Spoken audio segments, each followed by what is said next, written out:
नमस्कार दर्शकों, स्वागत है आप सभी का हमारे चैनल पर। दर्शकों, हमारे देश में 3 नए कानून लागू हो गए हैं।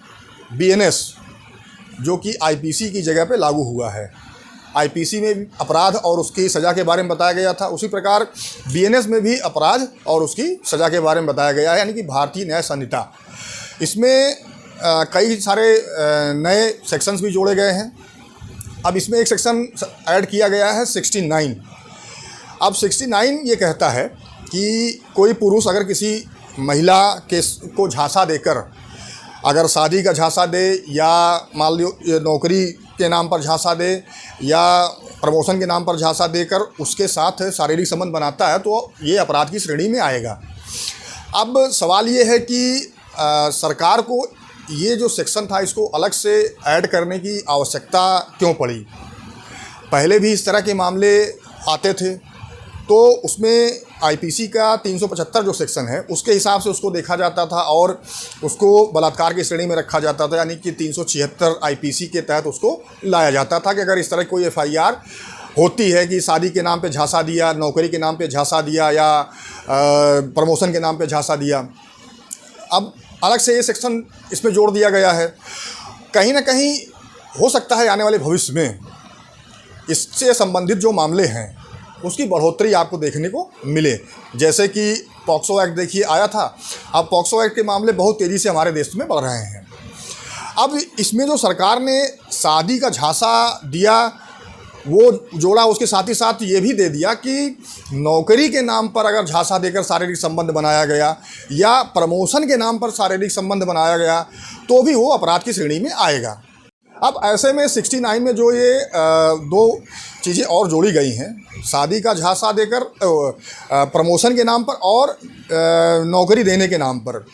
मान लीजिए कि किसी महिला ने कोई झूठा आरोप ही किसी के ऊपर लगा दिया कि भाई इन्होंने हमको नौकरी देने का वादा किया था और हमारे साथ शारीरिक संबंध बनाया, इन्होंने हमको प्रमोशन करने का वादा किया था और हमको झांसे में लेकर हमारे साथ शारीरिक संबंध बनाए, जबकि ऐसा नहीं हुआ। हाँ, ये ज़रूर है कि अगर कोई व्यक्ति ऐसा अपराध करता है तो उसको सज़ा ज़रूर मिलनी चाहिए। कि मान लीजिए किसी महिला को झांसा दिया कि भाई हम तुम्हें नौकरी देंगे और तुम हमारे साथ शारीरिक संबंध बनाओ और ऐसा हो गया, या किसी ने कहा कि भाई हम तुमको प्रमोशन दे देंगे तुम हमारे साथ शारीरिक संबंध बनाओ और ऐसा हो गया, तो ऐसी स्थिति में सज़ा उस व्यक्ति को ज़रूर मिलनी चाहिए। लेकिन अगर ऐसा नहीं होता है और एफआईआर उस पुरुष के खिलाफ हो जाती है तो ये कैसे साबित होगा कि उसने ये नहीं किया।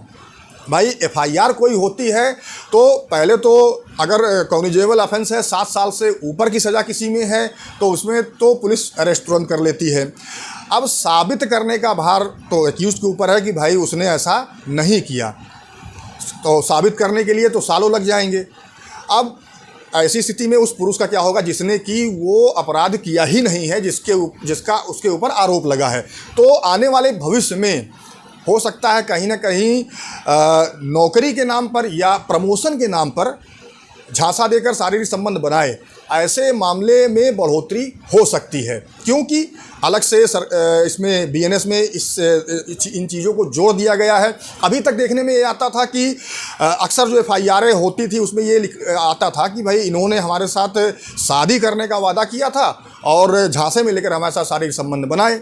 नौकरी या प्रमोशन के नाम पर इस तरह के केसेस आते होंगे लेकिन बहुत कम सुनाई पड़ते हैं। हाँ, अब ये ज़रूर है कि जब बीएनएस के 69 में ये चीज़ ऐड कर दी गई है तो हो सकता है कि आने वाले भविष्य में इसका दुरुपयोग भी तेज़ी से हो और इस तरह के मुकदमे की नौकरी देने के नाम पर झांसा दिया या प्रमोशन देने के नाम पर झांसा देकर हमारे साथ शारीरिक संबंध बनाए, तो ऐसे केसेस में बढ़ोतरी हमारे देश में हो सकती है।